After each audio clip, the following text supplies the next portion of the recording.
This podcast is sponsored by nobody.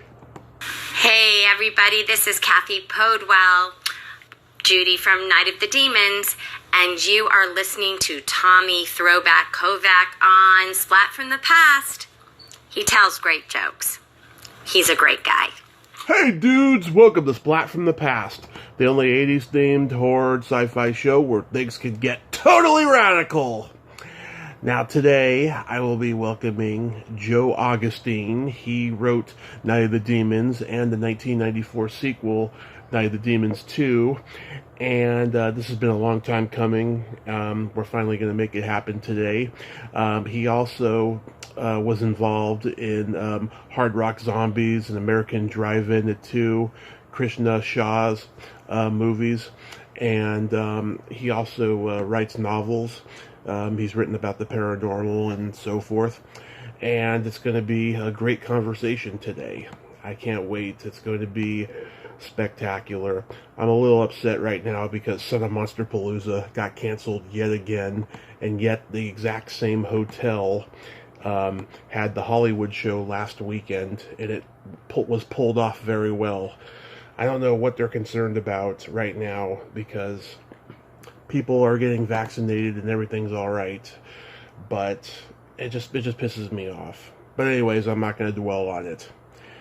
So yeah, here is my interview with Joe Augustyn.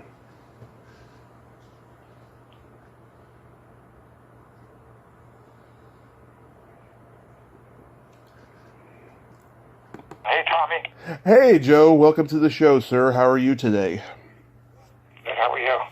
I am spectacular. This is a great honor. Thank you for taking the time today. It's my pleasure.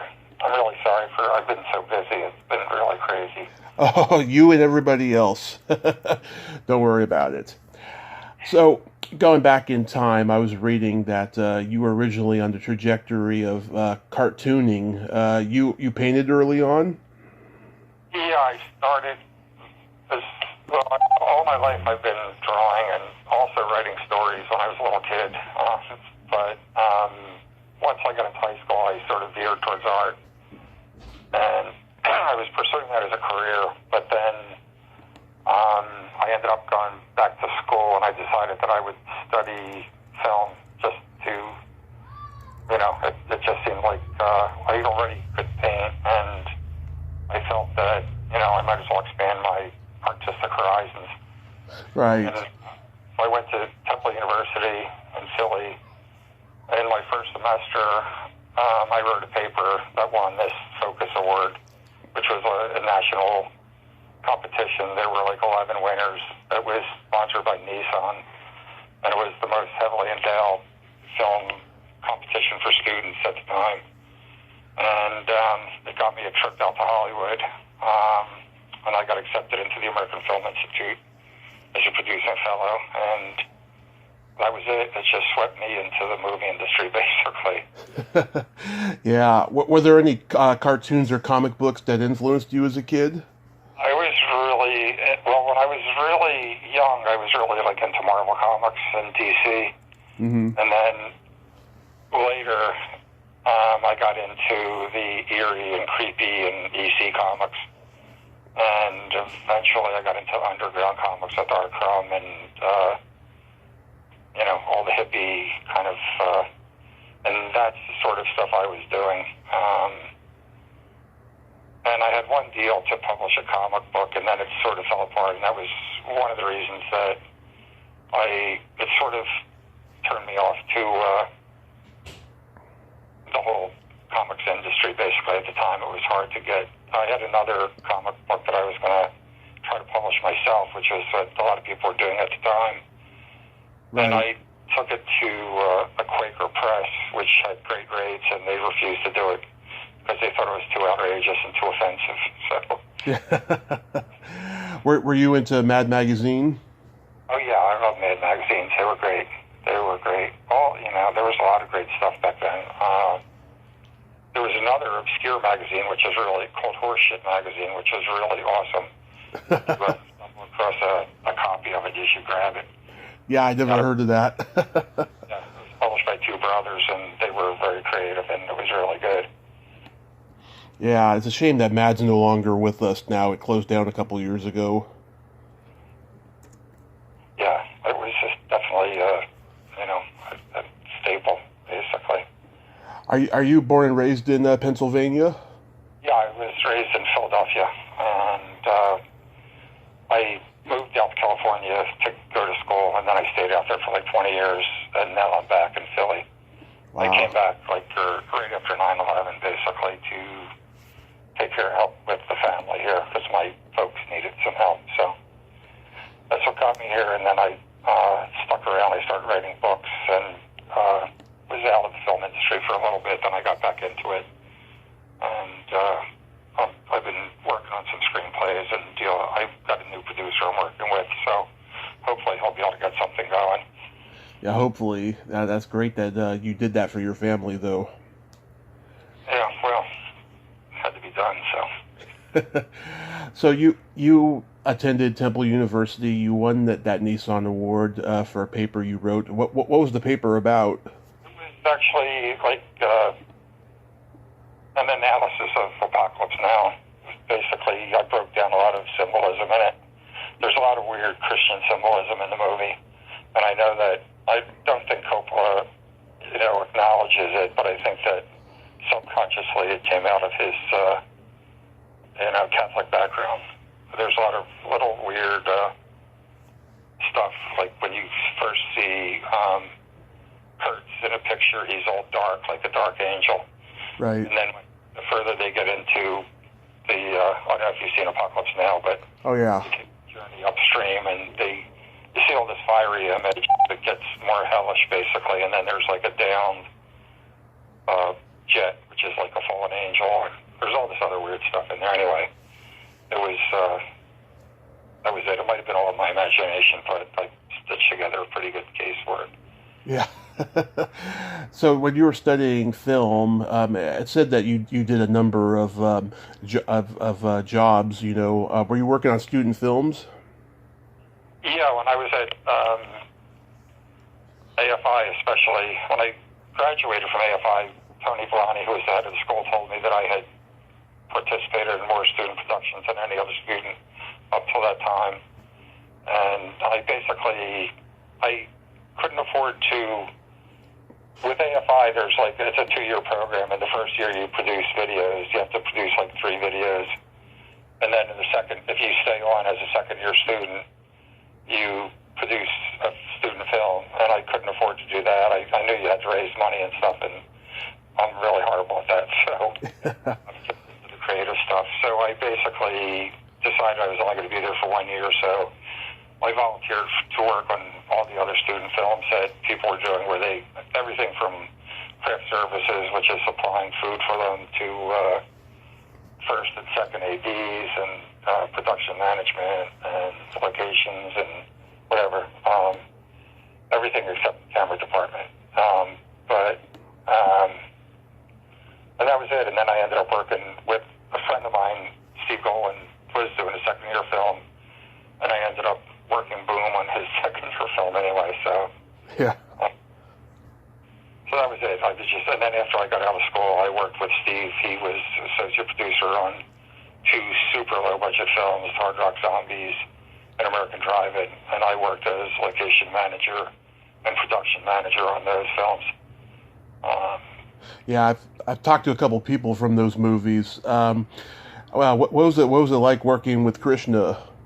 Krishna was a really interesting character. He was actually, it's amazing that those 2 films got made, and that they're actually not bad for what they are.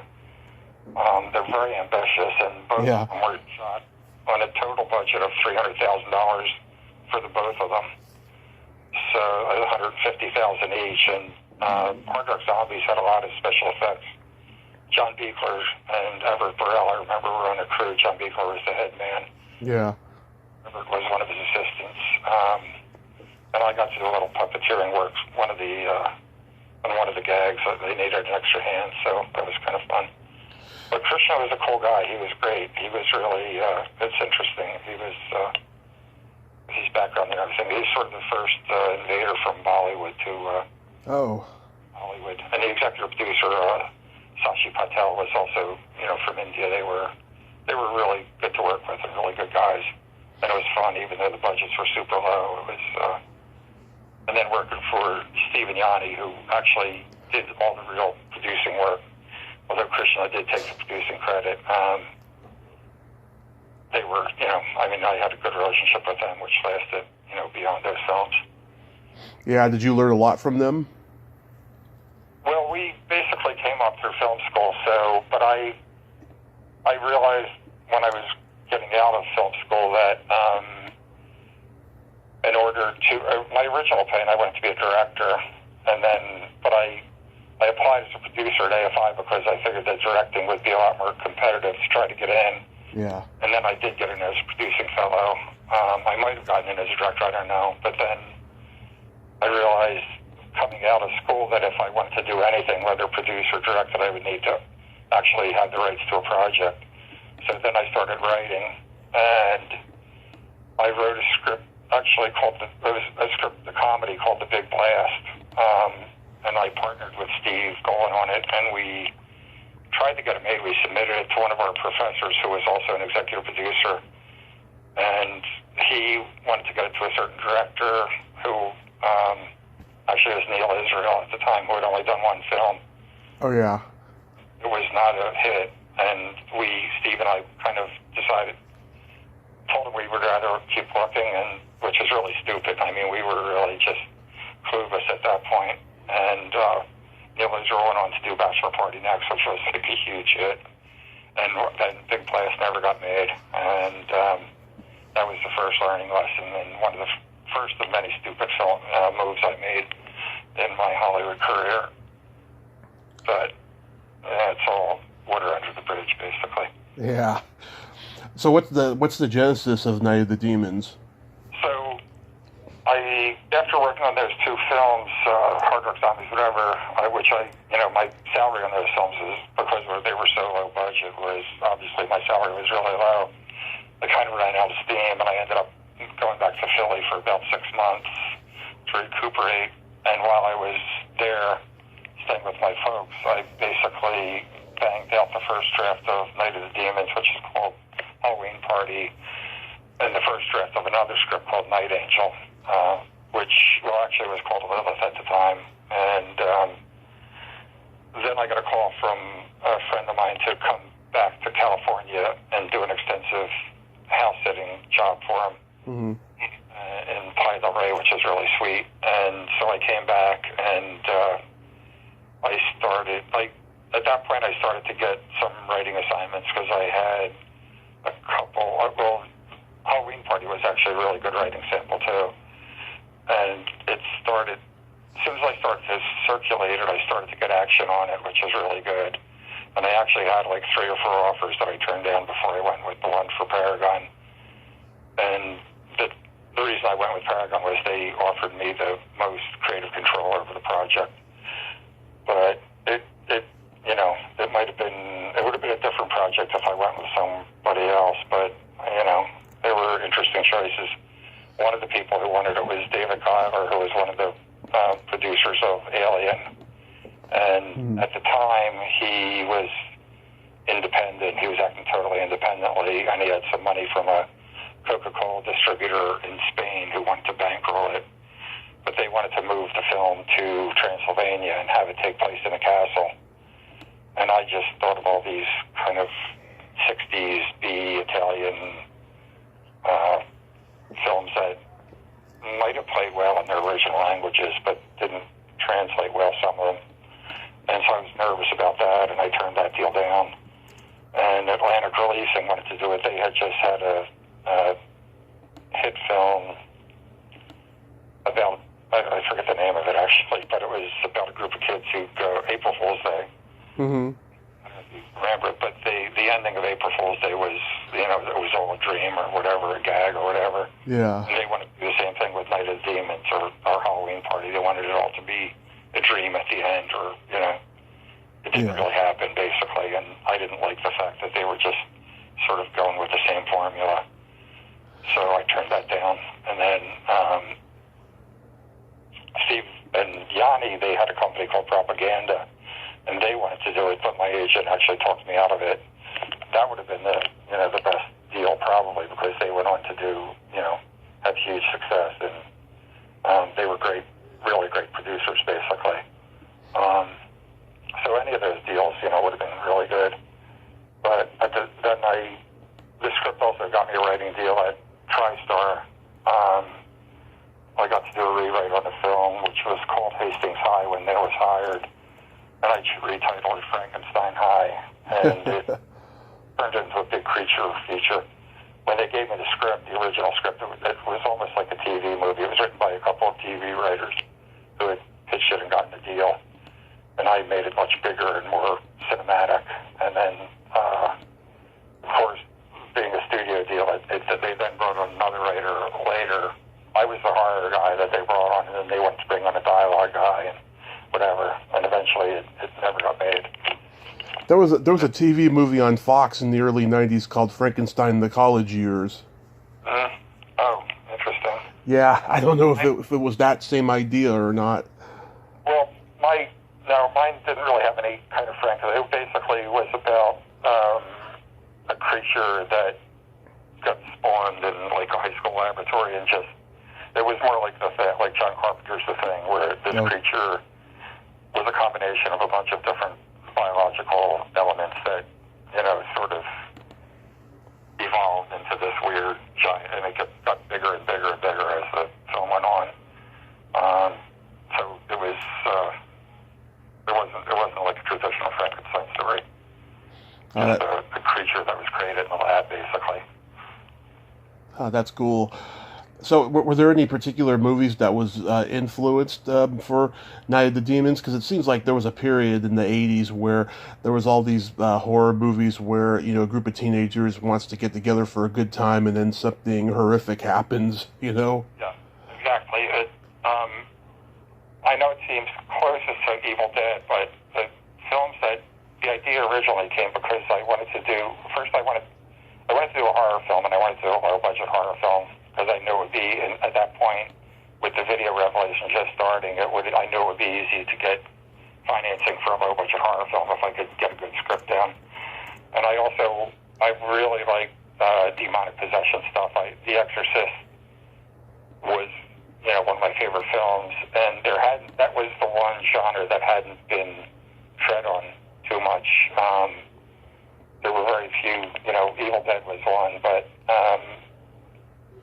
not that many. But the other inspiration was Friday the 13th.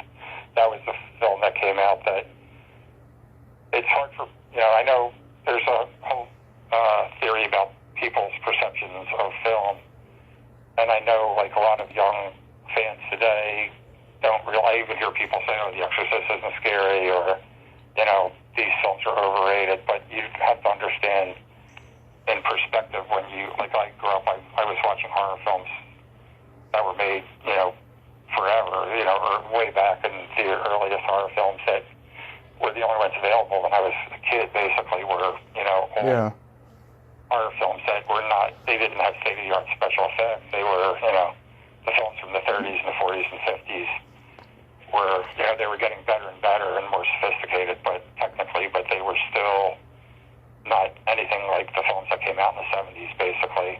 And Friday the 13th was actually one of the first low-budget films that had pretty much state-of-the-art special effects, like special makeup effects.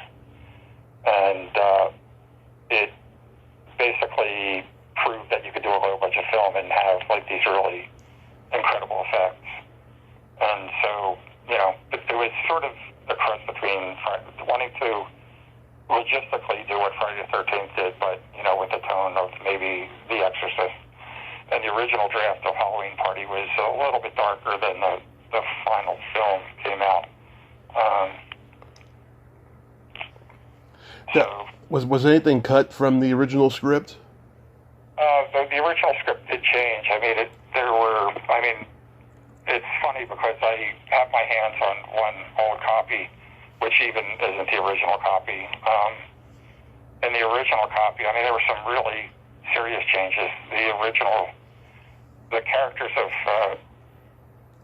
Franny, the couple who go into the coffin room, Max and Franny, they were originally two gay teenagers, and they were also really, one of them, Max, who dresses like a doctor,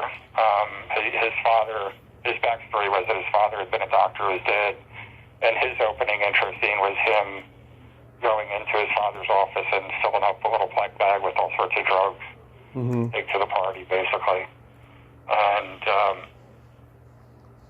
that's just one element. The other big change, which came up later, Judy's little brother actually followed her. He crashed the party, basically. The original script, it was Judy and her little brother who ended up as being the survivors at the end. And the house, as I originally wrote the script, was, instead of a brick wall, it was surrounded by a wooden fence. It was made out of branches from a white thorn tree that the townspeople had built around it. And white thorn is, an anti-evil. It contains evil, so there was no underground stream or any of that. It was basically just white thorn fence that kept everything in. And at the very ending, Judy pushes her brother over the fence. He makes it out. And then Judy gets caught by Angela, and she's about to be killed, and her brother rams a stick, like a lance of white thorn through the fence, and impales Angela with it. So those are the big changes, basically.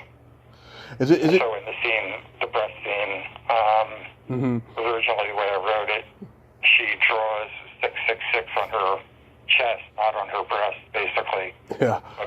Breast, she draws just 666 and then pushes the lipstick into her chest. And Steve Johnson, pitched the idea of using her breast because it was a lot easier to do an effective real-time gag. Yeah. With you had the elevated breast. And it works. It's great. So. Yeah, it still holds up there. Is it true that you didn't think that Kevin was right for the job at first?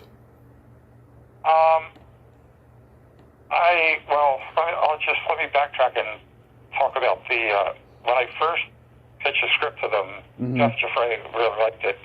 He actually offered me a chance to direct it, and I turned it down because I had another director already interested in it, named John LaFia, who went on to have a career. He was one of the writers of the original or the second Child's Play. I think he wrote the second Child's Play movie, and then he went on and did some other films for Sci-Fi later, but he was scheduled to direct it. He came in and pitched the project to Paragon with me, and he was all excited about it, and I knew he would do a really good job. He really got the script as it was written, the original draft, the darkness, and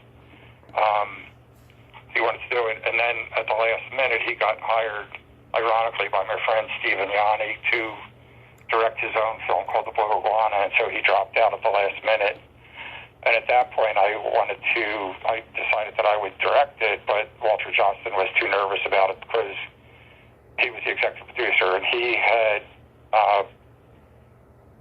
not only done Witchboard with Kevin, but he also did another film that was a big problem, basically. It never really got completed. The director kind of delivered like a 60-minute film or whatever it was. It was just a bad deal, and he was nervous that me being a first-time director, that I wouldn't be able to pull it off. So he asked me to consider Kevin. He felt comfortable because Kevin had at least completed a film for him. So he asked me to consider Kevin, and I looked at Witchboard, and I thought it was good, but I thought it was more like a TV movie. It didn't have any really wild special effects. Yeah. And also I didn't like the production design. To me it was very beige. But I knew that because I had an arts background, that I could work with the costumers and the production designers to make sure that the film had a look, basically. It was a little more, interesting. Yeah.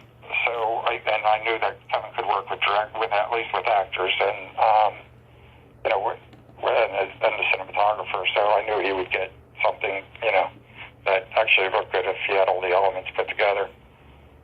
So, and Kevin did a really good job. So, Are you just amazed at the impact and legacy this movie has had?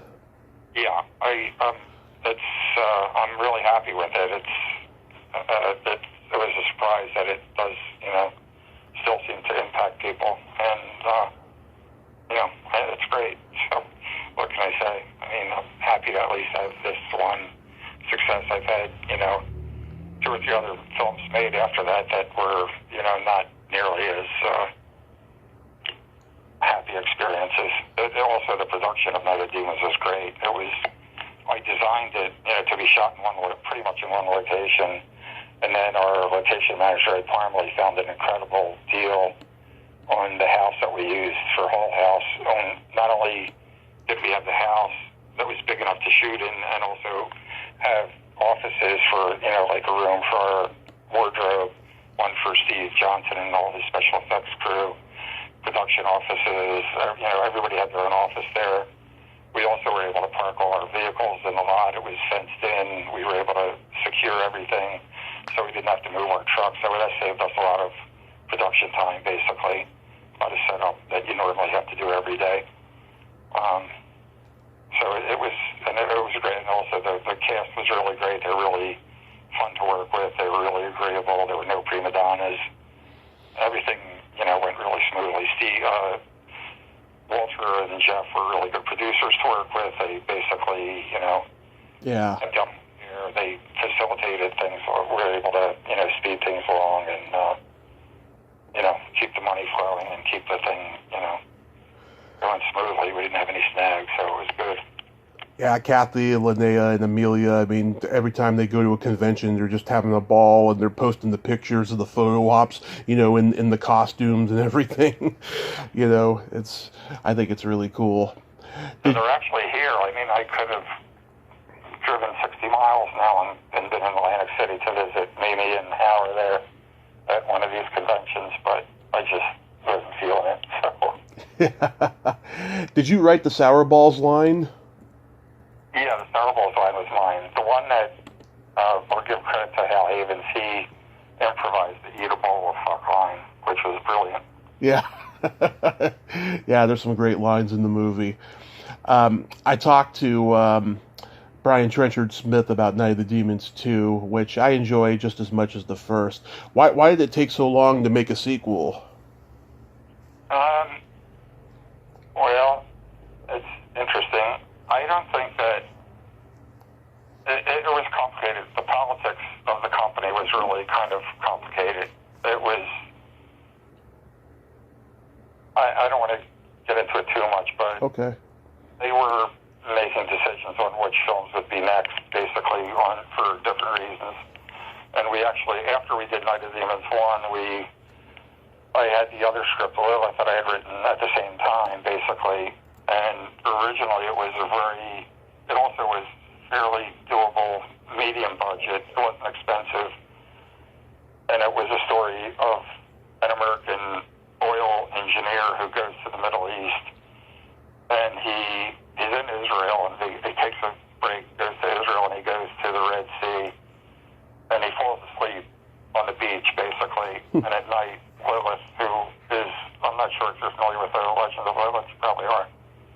Lilith was, according to Kabbalistic mythology, she was Adam's first wife, or Eve, and she refused to be subservient to him. She was like the first feminist.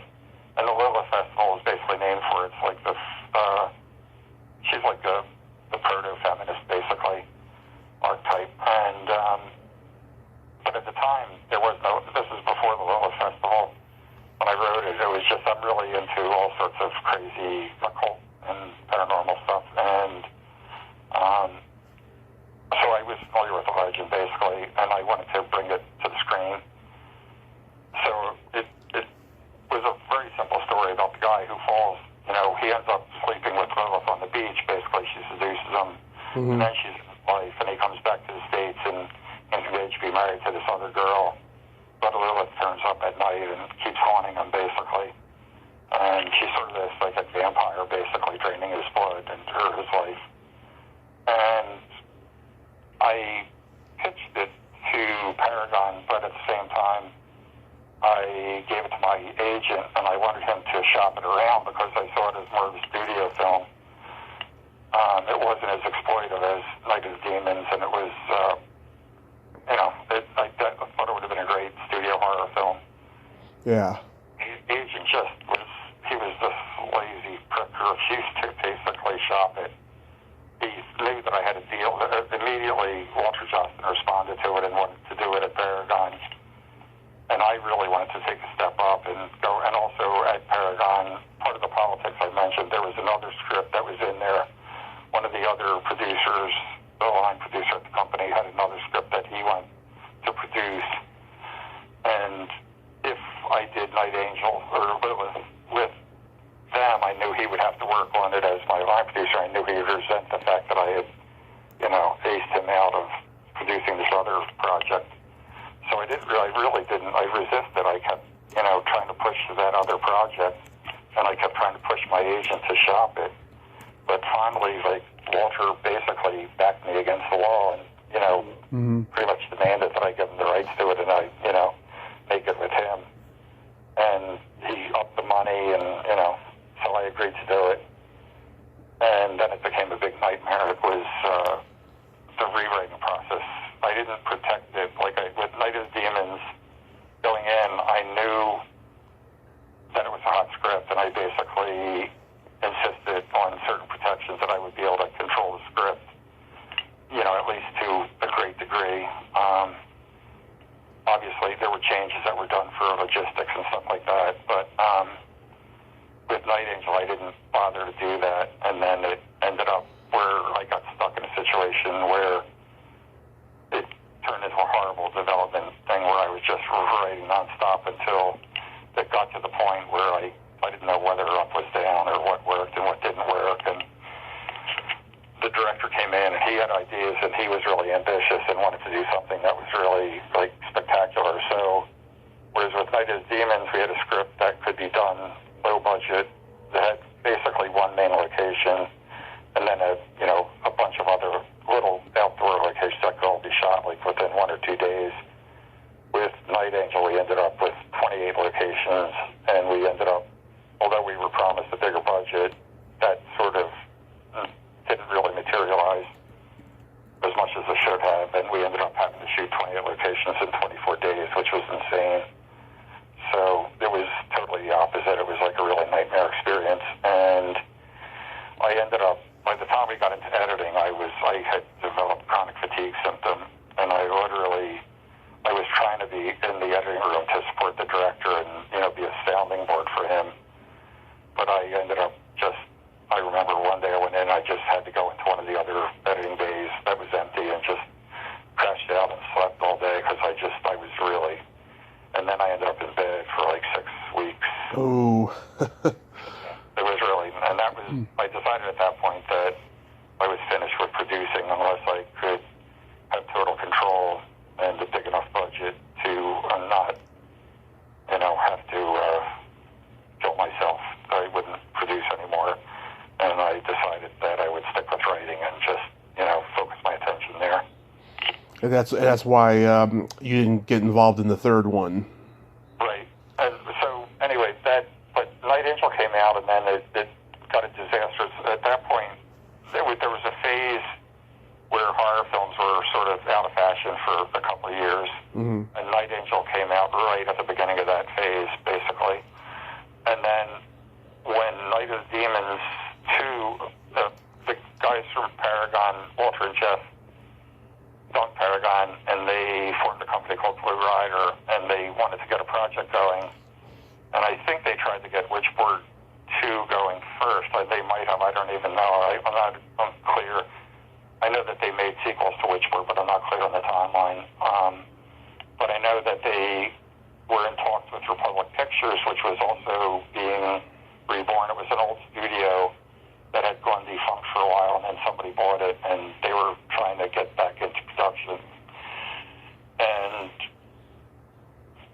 Blue Rider was able to make a deal, and the company wanted to do Night of the Demons 2. And so they approached approached me about it at that point. It was, the 5 years at least since the last one had been released, and they approached me, and I was reluctant to get involved because of the situation with Night Angel, but again, Walter agreed to give me control over the script and guarantee that, it wouldn't be rewritten by anybody and stuff like that.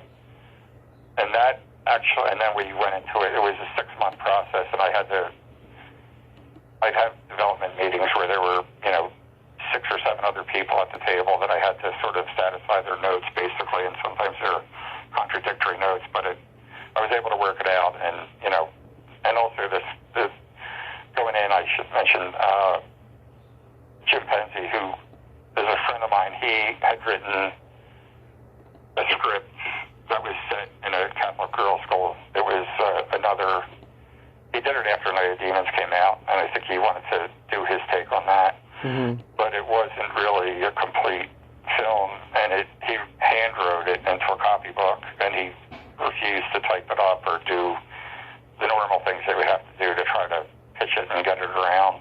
And I actually tried to hook him up with the producer, but it didn't work out. So I agreed to offered him, to buy the story and change it around and use it to incorporate it into this, and he went along with it. So I basically bought it from him, and then it was very different from his draft. I mean, it was basically just the Catholic school and the kids and stuff like that. But that was the basis I used, and then after 6 months of development with the people from Republic and Blue Rider, we had a script that we were happy with, and then when Brian came on board, he actually wanted to rewrite it, and I basically shut that down and also Walter Johnson because he had been through the whole process. We'd been through this big development process and trying to please everybody, and finally got to a point where everybody was happy. He didn't want to risk, screwing around with the script, and right. Basically he but Brian got really pissed off at me and wasn't, Mm-hmm. When I went to visit the set the first day, I got the cold shoulder, and I realized I wasn't welcome, so at that point I backed off from the project, and and when I saw the first cut, and I wasn't that happy with it, there were certain things, but I should have known, just from my own experience, that because it was a rough cut, that, Yeah. And finally, just in the past couple of years, I actually reconnected with Brian and apologized to him for not being more enthusiastic when the film was released, because I really like it a lot. I think that out of all the films that I've had made, he actually captured the characters better, the way they were written, especially the character of played by Zoe in that film. She was pretty amazing. So he did a really good job, and I really respect Brian. I think he's a great director. Mm-hmm. And, I'd work for them again in a heartbeat. What did you think of the 2009 remake? I'm not a fan of it. But I'll be honest, I don't want to say too much, but that was a bad experience for me all around. Okay. I'll just leave it there. So what was the genesis behind Night Angel? Night Angel I just really, it's weird. Every film that I've written pretty much has had, that I've created. I mean, I wrote a film, I co-wrote a film called Exit, which was a thriller, low-budget thriller, that I just took for the money, basically, and that was a mistake. I shouldn't have done that, but, fans of that genre seem to like it. It gets decent reviews, but that was the only. But Night Angel and all the Night of the Demons movies and other films that I've been writing are all. I really like female antagonists, basically, and at the time back then in the early '80s too, there weren't that many films that had female villains, basically. So, but The Legend of Lilith, I think, is, it's pretty amazing. I like the whole succubus legend, basically. Yeah, same here. How about Exit? Exit was, a friend of mine was hired to do it, and basically wanted, he invited me. It was right after Night Angel, there was a period where horror films were just, nobody was touching them, basically. And I ended up going back to Philadelphia again, and I was staying with my folks. Mm-hmm. And I actually ended up staying there for like 9 months. And then my friend called me, and he actually had another deal. There was another, I can't mention the name, but I actually ghostwrote another horror film that was made. I co-ghostwrote it, but a friend of mine called me up and hired me to do that. And that got me back to California. And then after that, he was offered the deal for Exit, and offered me to also co-write that. So I got on board with that too. But Exit was,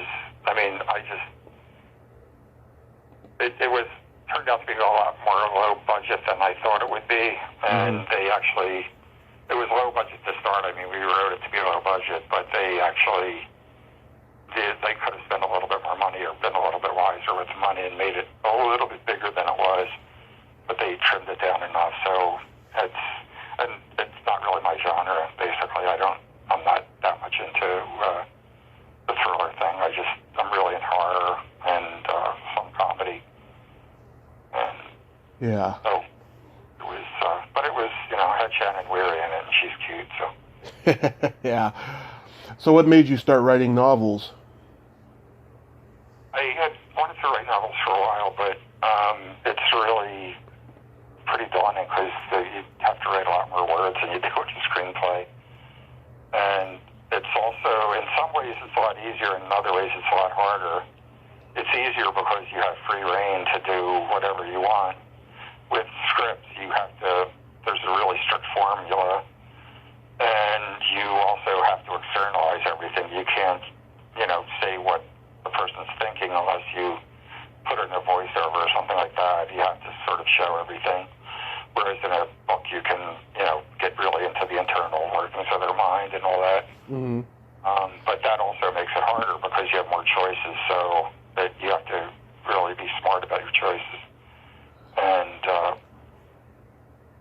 it's, so it was basically a challenge, and I thought also I wasn't that familiar with the publishing industry, and I delusionally thought that it might be easier to, get a book published than get a movie made. And I also knew that it's actually easier, it's been easier forever, basically, to get a book made into a movie than it is to get an original screenplay made into a movie. And one of the reasons being that the whole script development process in Hollywood it's a whole industry in itself, basically, and the development executives would rather have a project that they have to develop into a screenplay than have a screenplay that's ready to go, because if it's ready to go, they don't have a job, basically. So if they get a book that takes, they have to hire writers to do it, or they work with a writer who's on board already or whatever, they have job security as long as they're in development, basically.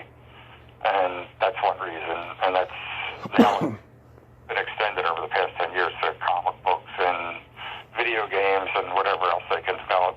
You can it'd probably be easier to get a poem made into a movie than it is an original screenplay these days.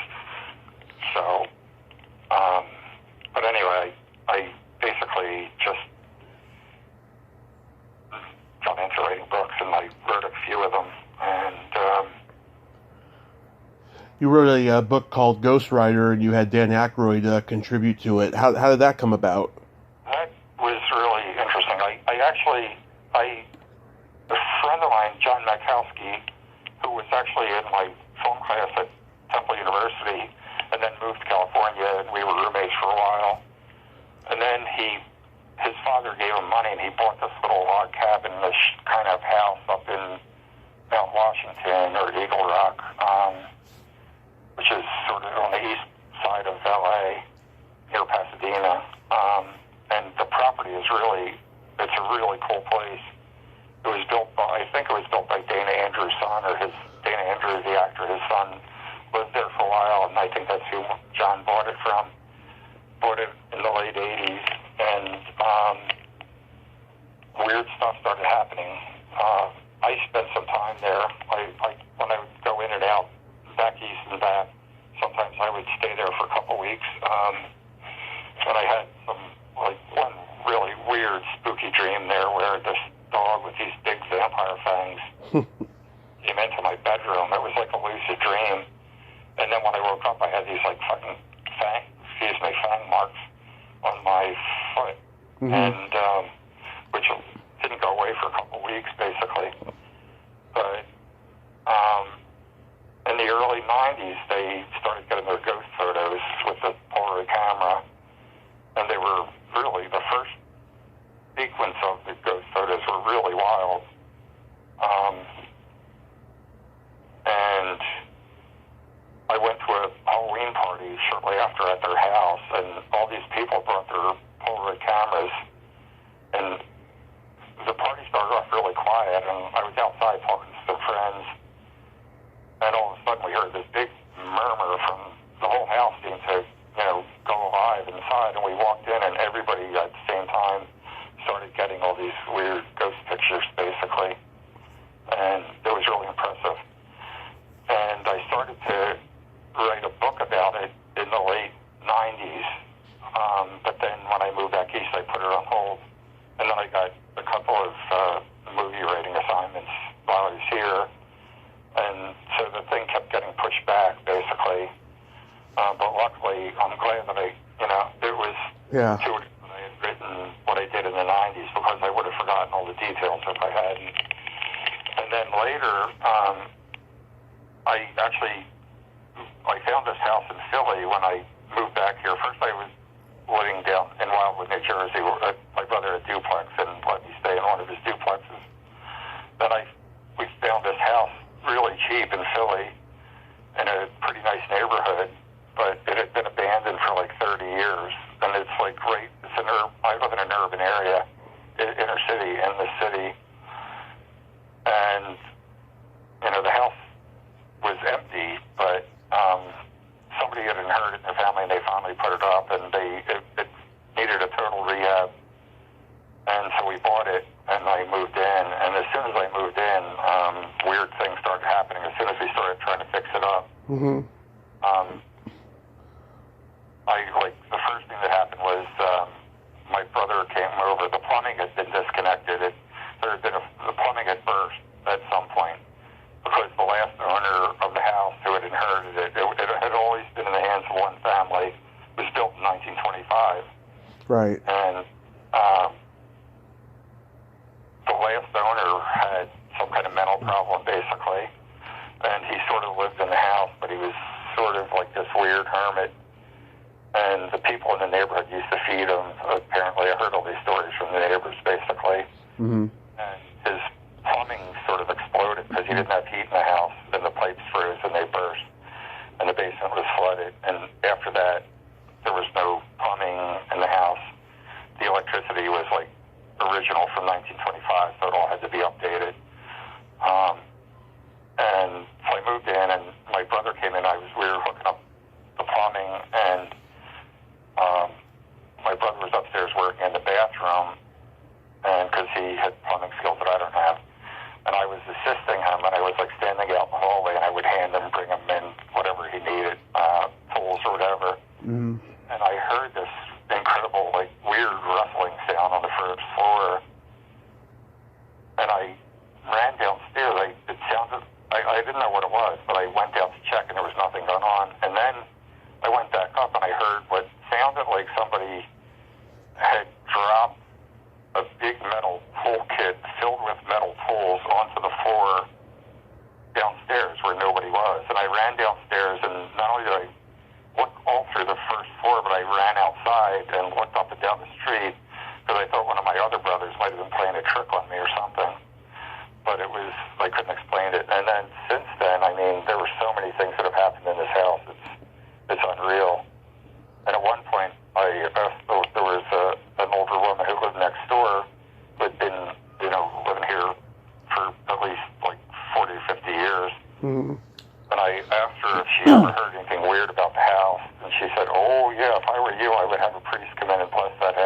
They said why, and she told me the story about how all these people had died here mysteriously. And, like, there was supposedly a little boy who died in the house, and they don't, it was a mysterious death. There was a woman who was, like, 30 years old, who was, like, the daughter of the family, who, around 1960 or something, she was 30 years old. She went to a union meeting and then came home and said she felt tired and went up to bed and never woke up again. And then another guy who died on the porch, and his body, like, sat on the porch for, like, 3 days before the neighbors realized he was dead. And another guy who supposedly hung himself from a tree in the backyard, and then the tree was struck by lightning afterwards and burned to the ground. So this is what I was told. I don't know how much of it is true or not. Right. But, the weird thing is that the tree keeps growing back in the same spot. I've had like 3 different trees that have grown there since I've been here, and they all grow and then they die, and then another one comes up in the same spot. It's kind of weird. Yeah, that's crazy. Is there anything you're currently working on? Yeah, I have. I just finished a script this year called "Bad Things Happen in Philadelphia," which is basically a